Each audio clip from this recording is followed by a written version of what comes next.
আমি এই মুহূর্তে দাঁড়িয়ে আছি গোপালগঞ্জ জেলার কাশিয়ানী থানার সাব রেজিস্ট্রার অফিসের সামনে। এখানে শত শত মানুষের সমাগম আপনারা দেখতে পাচ্ছেন। এখানে শত শত বললে ভুল হবে, হাজার বললে আবার বাড়াই বলা হবে। যাক, তো আপনারা দেখেন যে এই সমস্ত মানুষরা আসছে আসলে দলিল রেজিস্ট্রি করার জন্য। কিন্তু অত্যন্ত পরিতাপের বিষয়, এখানে আপনার ওই তহসিলদার অফিস থেকে দাইলও কাটা যাচ্ছে না, আবার মিউটেশনও করা যাচ্ছে না। এখানে এমন অনেকেই আছে যে যারা মোবাইল ব্যবহার করে না, গ্রামের সহজ সরল সাধারণ মানুষ। তো এরা এসে বিড়ম্বনায় পড়ছে।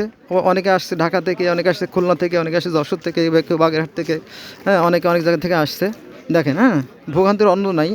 আমি বাইরে যাব না, আশেপাশে অনেকগুলো বিল্ডিং আছে, কিন্তু সেখানে যাওয়া এই মুহূর্তে সম্ভব না।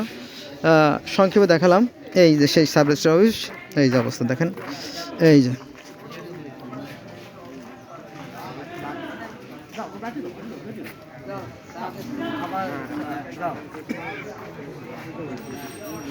গত নভেম্বরের মাঝামাঝি সময় থেকে আজকে হচ্ছে 11 তারিখ পর্যন্ত। তো এই সময়ের ভিতরে আপনার এই মিউটেশন এবং দাইল লেখাটা বন্ধ। ফলে মানুষ, হাজার হাজার মানুষ হয়রানি হচ্ছে এই সরকারের সামান্য দায়িত্বহীনতার কারণে। কারণ অনলাইনে কোনো কাজ করতেছে না, এটা আমিও জানি। আমিও ঢাকা সিএম কোর্টে গেছিলাম, সেখানে কাজ করতেছে না।